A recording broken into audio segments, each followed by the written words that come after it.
وقت کی اہمیت، وقت اللہ تعالیٰ کی عطا کردہ نعمتوں میں سے ایک عظیم الشان نعمت ہے۔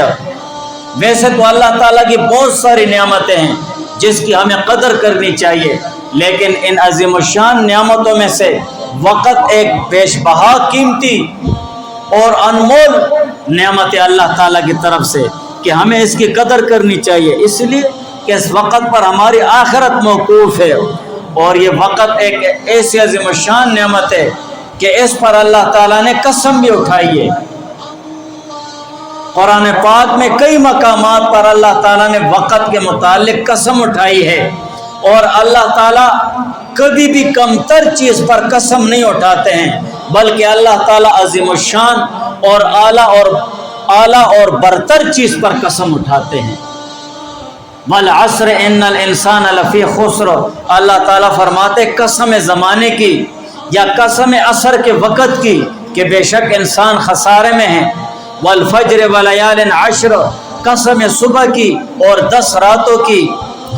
اسی طرح واللیل اذا یغشا، قسم رات کی جب وہ چھا جائے۔ والنہار اذا تجلی، قسم دن کی جب وہ روشن ہو جائے، چاش کے وقت کی۔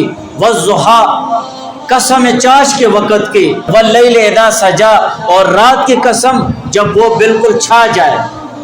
تو یہ جو قسمیں اللہ تعالیٰ نے کھائی ہے قرآن پاک میں جا بجا وقت کی، تو اس سے وقت کی عظمت اور اہمیت معلوم ہوتی ہے کہ اللہ تعالیٰ کمتر چیز پر قسم نہیں اٹھاتے ہیں، بلکہ عظیم الشان اور بہت بڑی چیز پر قسم اٹھاتے ہیں۔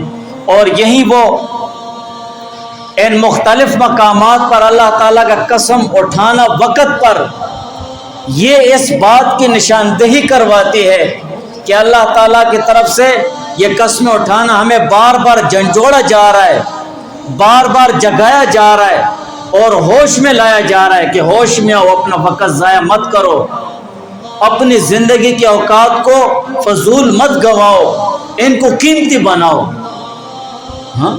والعصر، قسم زمانے کی، مومن مسلمان کے جسم اور اس کو جھنجھوڑ دیا ہے۔ قسم زمانے کی، زمانے کی قسم۔ کیوں زمانے کی قسم؟ کیونکہ قیمتی سرمایہ ہے تمہارا، تمہاری اس پر آخرت موقوف ہے، اپنی زندگی کو ضائع مت کرو۔ والفجر ولیال عشر، قسم صبح کی، صبح کی قسم کی۔ جھنجھوڑ دیا ہے مومن مسلمان کو اللہ تعالیٰ نے صبح کے وقت پر قسم اٹھا کر کہ صبح ایک ایسا وقت ہے صبح کا، اور ہر مومن مسلمان کی زندگی میں ایک نئی صبح ایک عظیم الشان انقلاب لاتی ہے۔ ولیال عشر، قسم 10 راتوں کی۔ تو یہ قسم اللہ تعالیٰ کا اٹھانا یہ اسی لیے ہے حقیقت میں کہ جھنجھوڑا جا رہا ہے مومن مسلمان کو کہ اپنے زندگی کے اوقات کو معمولی اور حقیر مت سمجھو، ان کو ضائع مت کرو، بلکہ ان کو قیمتی بناؤ، اور انہی اوقات پر اسی زندگی پر تمہاری آخرت موقوف ہے۔ اگر اپنی زندگی قرآن اور حدیث کے مطابق اللہ تعالیٰ کے احکامات کے مطابق گزاری، تمہاری آخرت سنور گئی ہے، اور اگر تم نے اپنی زندگی کے اوقات اور لمحات کو ضائع کر دیا ہے تو تمہاری آخرت بھی بگڑ گئی ہے۔